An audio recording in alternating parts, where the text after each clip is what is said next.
बहुत पुरानी बात है। एक आदमी था जिसे बहुत ही ज्यादा बोलने की बीमारी थी। वो 2 मिनट भी शांत नहीं रह सकता था। दवाई के रूप में उसे बोलना जरूरी था, अन्यथा उसके शरीर में हलचल होने लगती थी। उसे किसी भी विषय में हर 2 मिनट में बोलना ही होता था। वो आदमी भी अपनी इसी आदत से बहुत परेशान था और सोचता था कि कैसे इससे छुटकारा पाया जाए। एक दिन वो अपनी बीमारी के उपचार के लिए घर से निकल पड़ा। चलते चलते शाम हो गई। उसे एक पेड़ के नीचे एक गुरु साधना में लीन दिखाई दिए। उसने सोचा यही शायद मेरी मदद कर सकते हैं। वो साधना पूरी होने का इंतजार करने लगा। जैसे गुरुजी साधना से बाहर आए, वो आदमी उनके चरणों में गिर गया और बोला, गुरुजी, मैं आपका शिष्य बनना चाहता हूं। गुरुजी ने भी बिना कुछ प्रश्न किए उसको अपना शिष्य बना लिया। बाद में गुरुजी को इस बात का पता चला कि उस आदमी को बहुत ही ज्यादा बोलने की आदत है। वो आदमी 2 मिनट भी चुप बैठ नहीं सकता। वो आदमी हर रोज गुरुजी से एक ही बात पूछता कि गुरुजी, इस दुनिया का सबसे बड़ा ज्ञान क्या है? और जब भी गुरुजी से ये सवाल पूछता तो गुरुजी चुप हो जाते हैं और कुछ भी नहीं बोलते, क्योंकि गुरुजी को पता था कि शिष्य को ज्यादा बोलने की आदत है और अभी इसको सबसे बड़े ज्ञान के बारे में बताना व्यर्थ की बात है। इसलिए वो चुप हो जाते थे, कुछ भी नहीं बोलते। वो शिष्य हर रोज एक पास वाले गांव में भिक्षा मांगने जाया करता। वहां से भिक्षा मांगता और जो कुछ भी मिलता आश्रम में लेकर आता। गुरुजी को इस बात का पता था कि शिष्य को कुछ ज्यादा बोलने की आदत है, इसलिए गुरुजी उस शिष्य का हमेशा ख्याल रखते, ध्यान रखते कि कहीं वो किसी मुसीबत में ना फंस जाए। एक दिन वो शिष्य एक गांव में भिक्षा मांगने जाता है और किसी घर में जाकर भिक्षा मांगता है। अब उसे ज्यादा बोलने की आदत तो थी ही, वो 2 मिनट भी चुप नहीं बैठ सकता था। इसलिए उसने उस घर में नजर घुमाई तो उसकी नजर एक भैंस पर पड़ी। भैंस शरीर से बहुत मोटी थी और उसके घर का दरवाजा बहुत छोटा था। तभी उस शिष्य ने उस घर के मालिक से कहा, भाई साहब, आपकी भैंस तो बहुत मोटी है और आपके घर का दरवाजा तो बहुत छोटा है। यदि ये भैंस मर जाए तो इस दरवाजे से इस भैंस को बाहर कैसे निकालेंगे?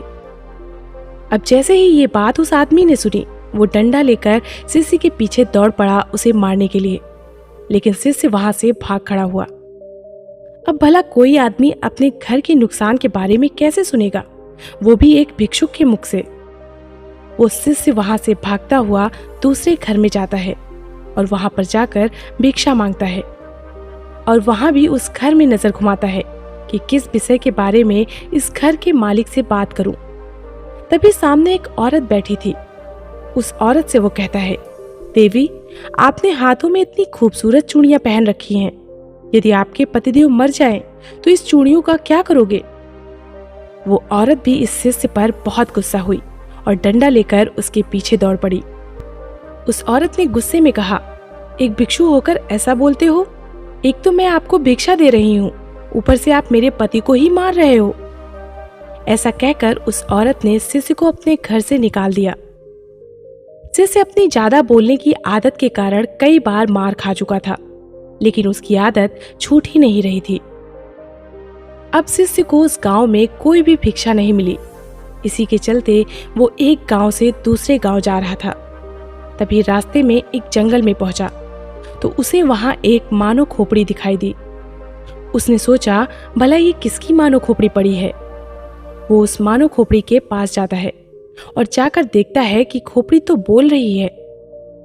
उस खोपड़ी ने कहा, भाई तुम कौन हो? तभी वो शिष्य थोड़ा सा डरा और बाद में बोला, मैं तो एक भिक्षुक हूँ, भिक्षा मांगता हूँ, लेकिन तुम कौन हो और यहाँ क्या कर रहे हो? तभी उस खोपड़ी ने कहा, मैं शिकारी हूँ और ज्यादा बोलने के कारण मैं यहाँ पहुंच गया। तभी शिष्य ने सोचा कि भला खोपड़ी कैसे बोल सकती है? ये तो सिर्फ एक हड्डियों का ढांचा, ये कैसे बोल सकता है? और ये बात यदि मैं राजा को बताऊंगा तो राजा जरूर मुझे इनाम देगा। ये सोचकर वो शिष्य दौड़ता दौड़ता राजा के दरबार में पहुंचा और राजा को जाकर अपनी सारी बात बताई। राजा को पहले तो लगा कि इसने मदिरा पी रखी है, और इनाम के चक्कर में इतनी बकबक कर रहा है। लेकिन बाद में जब शिष्य अपनी बात पर अड़ा रहा तो राजा ने कहा, ठीक है, यदि तेरी बात सच निकली तो तुझे इनाम दिया जाएगा, अन्यथा तुझे फांसी लगवा देंगे। शिष्य ने कहा, महाराज, मैं भला झूठ क्यों बोलूंगा? आप मेरे साथ चलकर जंगल में देख लीजिए, आपको खुद विश्वास हो जाएगा। ये सुनकर राजा ने आदेश दिया कि 4 सैनिक इसके साथ जाओ और इसकी बात सच निकलती है तो इसको अपने कंधे पर बिठा कर लाना, और यदि बात झूठ निकलती है तो उसको घसीटते हुए राजमहल लेकर आना। अब जैसे ही चारों सैनिक वहां पर पहुंचे तो उन्हें वहां खोपड़ी पड़ी हुई दिखाई दी। वहां पहुंचकर उस खोपड़ी से शिष्य ने पूछा, तुम यहाँ कैसे पहुंचे? तो खोपड़ी कुछ नहीं बोली। बार बार उस शिष्य ने उस खोपड़ी से पूछा, लेकिन खोपड़ी कुछ नहीं बोल रही थी। बहुत देर होने के बाद सैनिकों ने उसको पकड़ लिया और घसीटते हुए राजमहल में लेकर आए और राजा से आकर कहा, महाराज, ये तो झूठ बोल रहा है, खोपड़ी तो वहां पड़ी है, लेकिन खोपड़ी भला कैसे बोल सकती है? ये तो एक मूर्ख आदमी है, इसको तो कुछ पता ही नहीं है। तभी राजा ने आदेश दिया कि इस आदमी को फांसी पर लटका दो। इतना सुनते ही वो आदमी थर थर कांपने लगा और अपने गुरु को याद करते हुए उसने कहा, गुरुदेव, आज मुझे बचा लीजिए, नहीं तो आज मेरी मौत पक्की है। जैसे ही शिष्य अपने गुरु से अर्जी करता है, गुरु को आश्रम में बैठे बैठे आभास हो जाता है कि शिष्य मुसीबत में पड़ गया है और वो ज्यादा बोलने के चक्कर में ही मुसीबत में पड़ा है। गुरु भी जल्दी जल्दी अपने शिष्य के पास आते हैं और राजा को जैसे तैसे समझाकर उस शिष्य को वहां से छुड़ा लेते हैं। शिष्य और गुरु आश्रम में वापस आ जाते हैं। तभी गुरु कहते हैं, मैंने तुझे कितनी बार कहा है कि ज्यादा मत बोलो। ज्यादा बोलने के चक्कर में आदमी कभी कभी बुरा फंस जाता है। फिर वो शिष्य कहता है, गुरुजी, मेरी आदत पड़ गई है, अब मैं चाहकर भी इस आदत को छोड़ नहीं पा रहा हूँ। मुझे पता है कि मुझे जब दुनिया का सबसे बड़ा ज्ञान मिल जाएगा तो मेरा मन अपने आप शांत हो जाएगा, मैं अपने आप चुप हो जाऊंगा। लेकिन आप हो कि मुझे सबसे बड़ा ज्ञान बता ही नहीं रहे हो। मैं आपको कितने दिनों से पूछ रहा हूँ। जैसे ही उसने ये सवाल किया, गुरुजी फिर से चुप हो गए, कुछ भी नहीं बोले। अब वो शिष्य वहां से चला जाता है और कहता है, गुरुजी मुझे बड़ा ज्ञान बताना ही नहीं चाहते। इसके बाद वो शिष्य एक तरफ बैठ गया। शाम हो गई थी, रात का अंधेरा बढ़ रहा था। प्रकृति में पाए जाने वाले जीव अपनी गहरी नींद में चले गए थे। तभी शिष्य आकाश में देखता है, सारे तारे टिमटिमा रहे हैं और रात की एक शांत आवाज सुनाई दे रही है जो अंधेरी रात में हमेशा सुनाई देती है। तभी शिष्य को धीरे धीरे आभास होता है, उसको एक आवाज सुनाई देती है। वो आवाज थी मौन की। उसका मन एकदम खुश हो गया। वो कुछ भी बोल नहीं पा रहा था।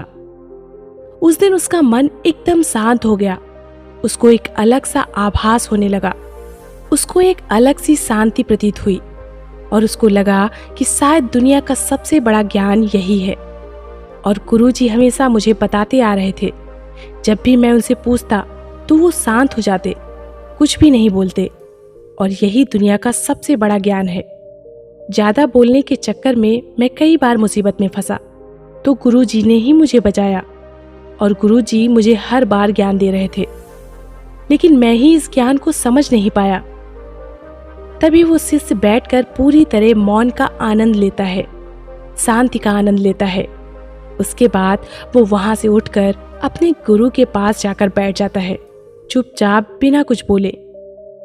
तभी गुरु को पता चलता है कि शिष्य को मौन मिल गया है। तब गुरुजी कहते हैं कि दुनिया का सबसे बड़ा ज्ञान मौन नहीं है, लेकिन मौन ही रास्ता है सबसे बड़े ज्ञान को पाने के लिए। सबसे पहले हमें मौन होना पड़ेगा, तभी हम सबसे बड़े ज्ञान को पा सकते हैं। उसके बाद गुरुजी कहते हैं, इस दुनिया का कोई भी शब्द मौन से बड़ा नहीं हो सकता। मौन एक तपस्या है, एक साधना है। इस मौन को हर कोई धारण नहीं कर सकता, और जिसने भी धारण किया वो दुनिया के सबसे बड़े ज्ञान के चरम पर पहुंच जाएगा, सबसे बड़े सुख के चरम पर पहुंच जाएगा। उसके मन में किसी भी तरीके का सवाल नहीं रहेगा। सारे सवाल खत्म हो जाएंगे, कुछ भी नहीं बचेगा, बस शून्य बचेगा। बस उसी बिंदु में ही चलता है असली बौद्ध का दिया। उसके बाद वो शिष्य कहता है, गुरुजी, आखिर मैं मौन कैसे रहूं? मैं जब भी ध्यान करने बैठता हूं, मेरा मन एक जगह लगता ही नहीं। मेरे मन में हजारों विचार आते हैं। मैं जितना मौन होने की कोशिश करता हूं, उतना ही मेरे मन में ज्यादा विचार आते हैं। ऐसे में मैं क्या करूं? तभी गुरुजी कहते हैं, मेरी बात को ध्यान से समझो। जब ध्यान करने बैठो तब मन को किस तरह शांत करना है, इसे एक छोटी सी कहानी के माध्यम से समझो। एक किसान था। वो एक गुरु के पास जाता है और कहता है, गुरुजी, मेरे जीवन में बहुत कामकाज है। मैं काम करके थक जाता हूँ, मुझे कुछ समाधान दीजिए। उसके बाद वो गुरुजी उस किसान को एक जिन्न देता है और कहते हैं कि इसे अपने घर ले जाओ। इससे जो भी बोलोगे वो सब काम ये जिन्न कर देगा। लेकिन हाँ, एक बात का ध्यान रखना, इसको कभी खाली मत बैठने देना। यदि इसको खाली बैठा दोगे तो ये तुम्हें खा जाएगा। किसान ने कहा, गुरुजी, खाली बैठने का तो कोई सवाल ही नहीं है। मेरे पास तो इतना काम है कि ये पूरी जिंदगी व्यस्त रहेगा। इसके बाद वो किसान उस जिन्न को लेकर अपने घर चला जाता है। लेकिन वो जिन्न हर काम को बड़ी जल्दी कर देता था। उसने तुरंत किसान के प्रत्येक काम को खत्म कर दिया और जब खाली हुआ तो किसान ने अड़ोसी पड़ोसी के काम करवाए। फिर भी वो बहुत ही जल्दी काम को खत्म कर देता है और काम खत्म करके वापस किसान को बोलता है कि मुझे जल्दी काम दो, नहीं तो मैं तुम्हें खा जाऊंगा। अब किसान इस चीज से परेशान होने लगा। वो वापस उस जिन्न को गुरुजी के पास ले गया और कहा, गुरुजी, अब इसका समाधान दीजिए। ये तो हर काम बड़ी जल्दी कर देता है और मुझे खाने के लिए कहता है। तभी वो गुरुजी उस जिन्न और किसान को लेकर उस खेत में जाते हैं और जिन्न को कहते हैं कि एक बांस का डंडा लेकर आओ। और वो जिन्न एक बांस का डंडा लेकर आता है और गुरुजी उस डंडे को खेत में रोप देते हैं। उस डंडे को रोप कर गुरुजी उस जिन्न को कहते हैं, जब भी तुम्हें ये किसान कोई काम के लिए बोले और काम खत्म हो जाए तो इस डंडे पर चढ़ना और उतरना। तुम्हारे पास जब काम ना हो तो ये काम करते रहना। ये सुनते ही किसान बहुत खुश हो गया क्योंकि उसको समाधान मिल गया था। अब अगर जिन्न के पास काम नहीं रहेगा तो वो डंडे पर चढ़ता और उतरता रहेगा। अब वो किसान को परेशान नहीं करेगा। हमें ध्यान के समय में अपने मन को सांस के साथ बांध देना है।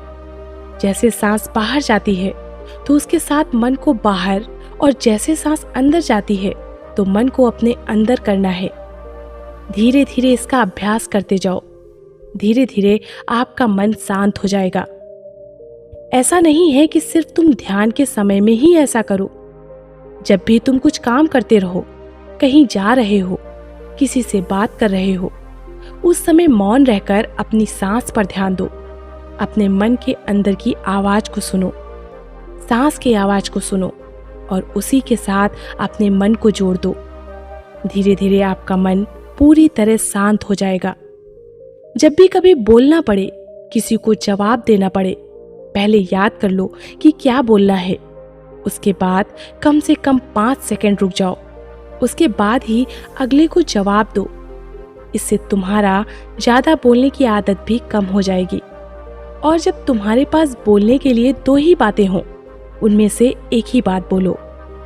और जब तुम्हारे पास बोलने के लिए 3 बातें हैं तो उसमें से 2 ही बोलो।